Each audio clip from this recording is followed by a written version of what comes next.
이제 우리 하나님 말씀 함께 보도록 하겠습니다. 오늘 함께 나눌 하나님 말씀은 요한복음 20장 19절부터 22절까지 말씀입니다.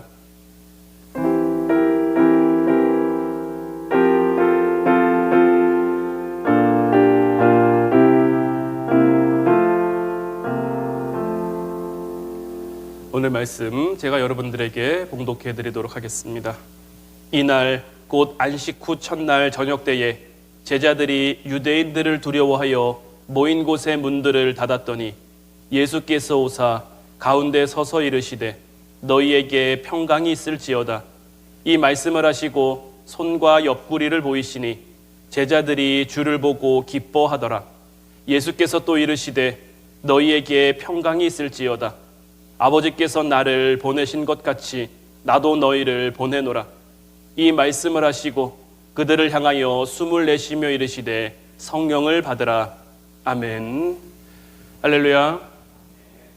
주님의 부활을 기념하는 날 함께 예배드리는 여러분들 모두에게 하나님의 은혜와 사랑이 함께하기를 주님의 이름으로 축원해 드립니다. 우리 옆에 분들과 인사 나눴으면 좋겠습니다. 더 사랑하겠습니다. 매번 말씀드리는데 우리가 좀 이렇게 그렇죠. 그렇게 하면 아주 좋을 것 같습니다. 좀 이렇게 밝은 모습으로, 밝은 표정으로, 누가 억지로 시켜서 하는 게 아니라 정말 마음속에 우러나오는 사랑을 담아서 우리 한 번 더 우리 인사 나누겠습니다. 더 사랑하겠습니다.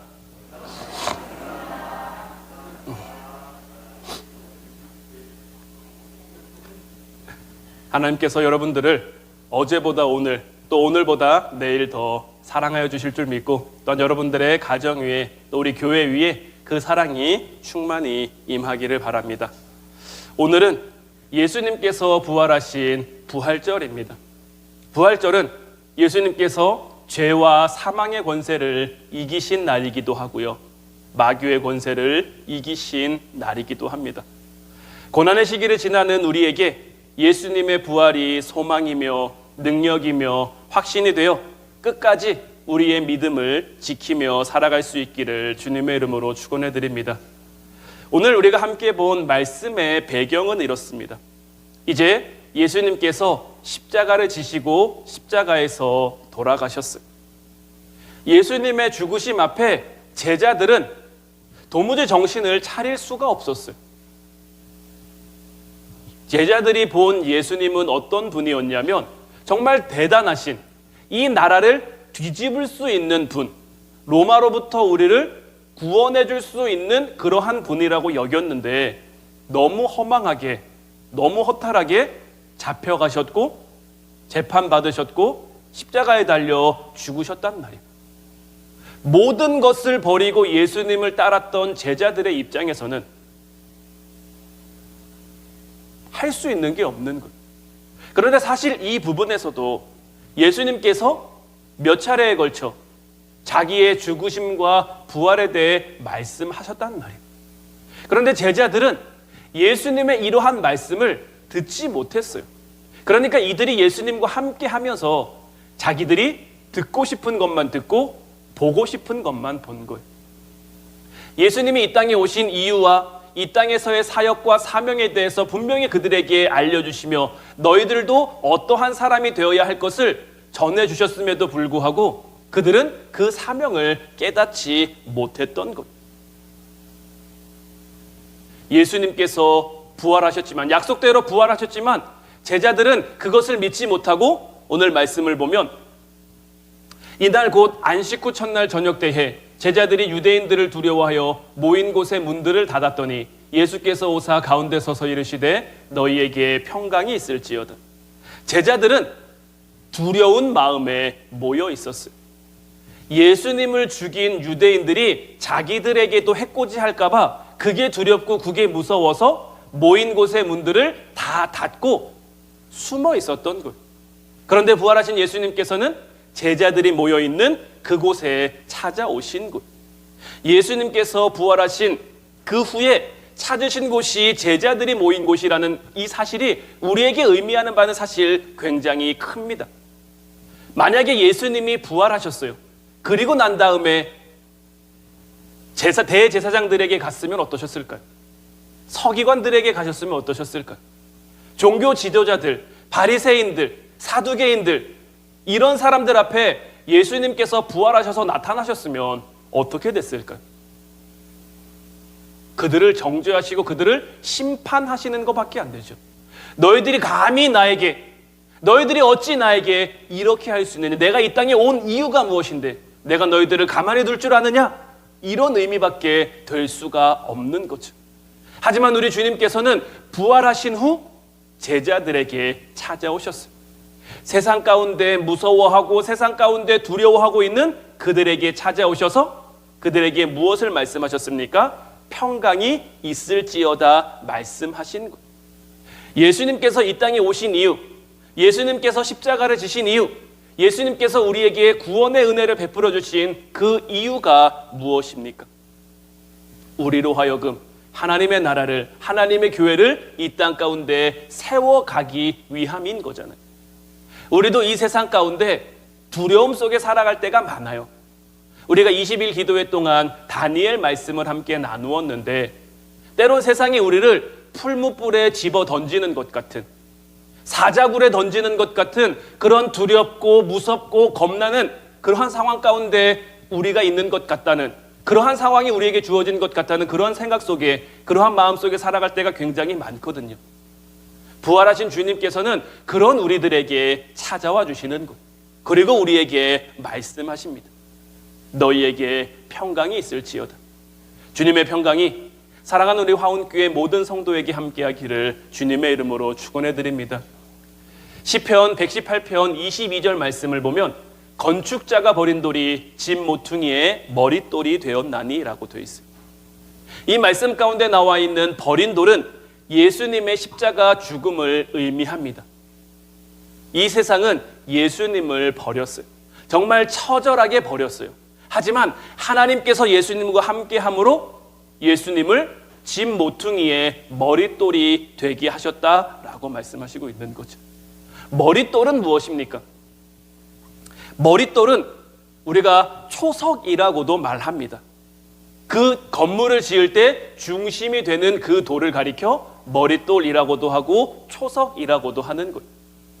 사람들은 예수님을 버렸지만 하나님께서는 예수님으로 하여금 이 땅 가운데 새롭게 세워질 교회 위에 그 중심이 되게 하셨어요.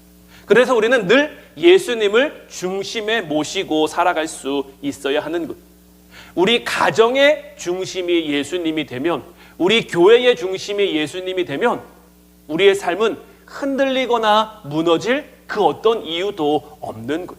세상은 여전히 우리를 흔듭니다. 세상은 우리를 언제나 무너뜨리려고 하지만 주님이 우리의 중심 되시면 우리의 가정도, 우리 교회도, 우리가 살아가고 있는 삶의 모든 순간들도 하나님이 함께 하셔서, 주님이 함께 하셔서 늘 안전하고 평안할 줄로 믿습니다. 두 번째로 예수님께서 부활하신 후에 하신 것은 무엇이냐? 제자들을 찾으셨고 제자들에게 손과 옆구리를 보여주셨어요. 오늘 본문 20절 말씀 보면 이 말씀을 하시고 손과 옆구리를 보이시니 제자들이 주를 보고 기뻐하더라. 예수님께서 제자들에게 찾아오셔서 손과 옆구리를 보여주셨는데, 예수님께서 손과 옆구리를 보이셨으면 뭘 의미하는 걸까요? 예수님은 왜 제자들에게 손과 옆구리를 보여주셨을까요? 예수님의 손, 예수님의 옆구리의 상처는 왜 생긴 것입니까? 십자가를 지셨기 때문에 생긴 거죠. 예수님께서는 왜 십자가를 지셨습니까? 우리를 사랑하셨기 때문에, 자기 목숨보다 우리를 더 사랑하셨기 때문에 예수님께서는 십자가를 지신 것. 예수님 손과 옆구리에 난 상처는 우리를 위한 사랑의 상처, 사랑의 증거라고 할 수 있는 것. 예수님께서는 두려워하고 있는 그들에게 찾아오셔서 그들에게 평강을 말씀하시며 하신 일이 무엇이냐? 사랑의 증거를 보여주신 것. 오늘날 우리가 살아가는 우리의 삶 가운데도 마찬가지입니다. 우리가 두려움 가운데 세상을 살아가지만 예수님께서는 우리에게 우리가 이 땅을 살아갈 수 있는, 주님의 은혜와 평강 속에 살아갈 수 있는 사랑의 증거를 보여주시는 것. 예수님께서 제자들 가운데 오셨을 때 그 손과 옆구리의 상처를 보여주셨을 때 제자들의 마음은 어땠을까요? 누구보다 예수님을 따르겠다고 말했는데, 우리가 죽을지라도 주님을 버리지 않겠다고 말했는데, 예수님이 잡히시던 날 밤 혹여 그 불똥이 자기에게 튈세라 뿔뿔이 흩어졌죠. 베드로는 그래도 용기를 내고 예수님을 따르긴 따랐지만 예수님을 욕하며 저주하며 부인할 수밖에 없는 그러한 모습을 보였단 말이에요. 우리 인간의 모습은 이렇게 연약합니다. 우리가 늘 주님의 십자가 앞에 살아가겠습니다, 주님이 주신 믿음 따라 살아가겠습니다 하고 다짐하고 결단하지만 세상의 어떤 흔듦 속에, 세상의 위협 속에 우리는 흔들릴 수밖에 없어요. 그래서 주님께서는 우리에게 사랑의 증거들을 보여주시는 것, 우리가 기도할 때 기도에 응답을 주시고 우리가 말씀 가운데 확신하며 믿음으로 살아가면 그 증거들을 우리에게 보여주셔서 그 증거가 우리의 삶의 능력이 되고 우리의 삶의 어떤 근본이 될 수 있게 만들어주시는 거죠. 이제 여러분들의 삶 가운데 주님이 여러분들을 사랑하시는 증거가 많이 나타날 수 있기를 주님의 이름으로 축원해 드립니다. 세 번째로 예수님께서는 이제 손과 옆구리의 상처를 보여주시면서 나도 너희를 보내겠노라 말씀하셨어요. 21절 말씀 보시면 예수께서 또 이르시되 너희에게 평강이 있을지어다. 아버지께서 나를 보내신 것 같이 나도 너희를 보내노라. 사랑의 증거를 보여주신 주님께서 다음으로 하신 것은 교회를 향한, 제자들을 향한 사명을 다시금 깨닫게 하신 것. 예수님께서 이 땅에 오신 것은 이 땅을 향한 구속의 복음, 구원의 복음을 전하시기 위함이었고, 이제 그 사명이 예수님에게서 제자들에게로 전해진 거죠. 예수님께서는 십자가를 지시고 부활하심으로 당신에게 주어진 사명을 다 완수하신 것. 그리고 후의 일들은 이제 저와 여러분들에게 주어진 것들이, 이제 우리는 주님께서 우리에게 보여주신 그 사랑의 증거들을 이 땅 가운데 보여줄 수 있어야 하는 것. 이제 우리의 삶이 주님이 살아계신 그 증거가 될 수 있어야 하는 것. 우리가 나가서 예수님 믿으세요, 예수님 믿으세요 이렇게 전하는 것만이 전도고 선교가 아니라 우리의 삶 가운데 하나님의 은혜, 하나님의 능력이 많이 나타나야죠. 그것보다 더 확실한 것이 어디 있겠습니까? 아무개 권사님 가정은 교회 다닌다더니 뭔가 달라도 달라. 아무개 집사님 가정은 예수님 믿는다더니 뭐가 틀려도 틀려. 그들의 삶 자체가, 초대교회가 세워진 이후로 초대교회가 칭찬을 많이 들었습니다. 제가 전에도 한번 말씀을 드렸습니다마는 초대교회가 칭찬을 받을 이유가 어디에 있었겠습니까? 함께 신앙생활을 하는 사람들이라면 저 사람 기도 참 잘해, 저 사람 말씀 잘 알아, 말씀에 깊이가 있어, 이렇게 칭찬할 수 있겠죠. 그런데 하나님을 모르는, 하나님을 믿지 않는 세상 가운데 있는 사람들이 우리가 기도를 잘하는 줄 알까요? 우리가 예배를 잘 드리는 줄 알까요? 교회에 열심히 나간다 정도는 알 수 있을지 모르지만 그에서 행해지는 예배, 찬양, 기도, 말씀 이러한 것들을 잘하는지 못하는지 사실 그들은 잘 모르거든요. 그럼에도 불구하고 그들이 칭찬받을 수 있었던 이유는 어디에 있을까요? 그들의 삶에 있는 거예요. 그들의 삶이 예수님을 믿기 전과 예수님을 믿은 후가 달라졌기 때문에, 하나님을 믿기 전과 하나님을 믿은 후가 확연하게 달라지고 그로 인한 변화, 기쁨, 은혜, 축복 이런 것들이 그들의 삶 속에 보이니까 하나님을 믿는 것이 이런 것이구나. 그들이 칭찬받게 되는 것이고 믿는 사람의 수가 날로 더해진 거예요. 예수님께서 우리를 보내신다라는 것, 이것도 마찬가지입니다. 이 땅 가운데 우리의 삶을 통해, 우리의 생활을 통해, 우리의 입술과 우리의 모든 행동들을 통해서 믿지 않는 그들로 하여금 하나님을 볼 수 있게, 하나님 나라를 깨닫게 할 수 있어야 하는 것. 주님께서 보내신 그 보내심이 이제 우리 위에 임할 수 있기를 주님의 이름으로 축원해 드립니다. 마지막 네 번째로 주님께서는 그들에게 성령을 주셨어요. 이 말씀을 하시고 그들을 향하여 숨을 내쉬며 이르시되 성령을 받으라. 주님께서 제자들에게 주신 사명, 이 땅을 살아가면서 하나님이 베풀어 주신 사랑, 주님께서 베풀어 주신 사랑을 이 땅 가운데 보여라. 이것은 사실 우리의 힘만으로 할 수 있는 것이 절대 아닙니다. 그래서 우리에겐 반드시 성령의 인도하심과 성령의 이끄심이 필요한 거예요. 우리 하나님 정말 세심한 분이신 것 같아요. 우리에게 있어야 할 것, 우리에게 필요한 것들을 먼저 알아서 준비해 주시고 다만 우리로 하여금 그 길을 걸어가게 하시는 거예요.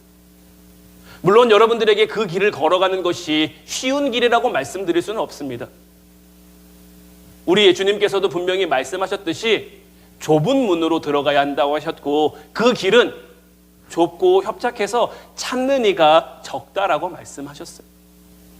우리가 그 길을 걷는 것만으로도 사실 힘들고 어렵지만 때로는 정말 아프고 눈물 나고 그럼에도 우리 주님께서 그 길을 걸을 수 있도록 그 길을 끝까지 이어갈 수 있도록 우리에게 필요한 은혜도 축복도 사랑도 함께해 주신다라는 것. 예수님은 약속하신 대로 이 땅에 오셨고 십자가를 지셨고 3일 만에 다시 부활하셨어요. 그리고 하늘로 승천하시면서 우리에게 또다시 주신 약속이 무엇입니까?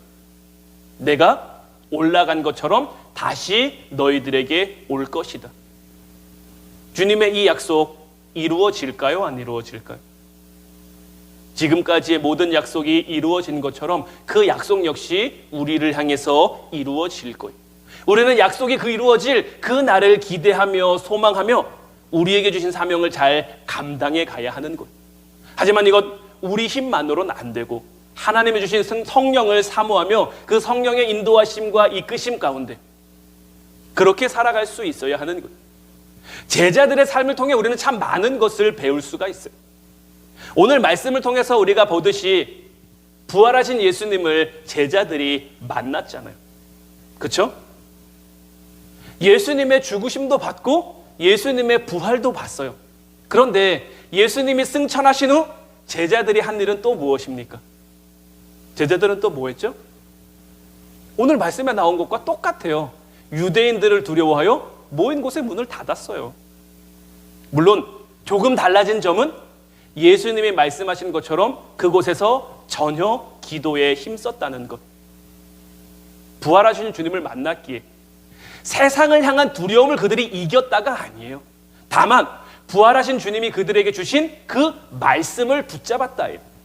그들이 그 말씀을 붙잡았더니 어떤 역사가 나타났습니까?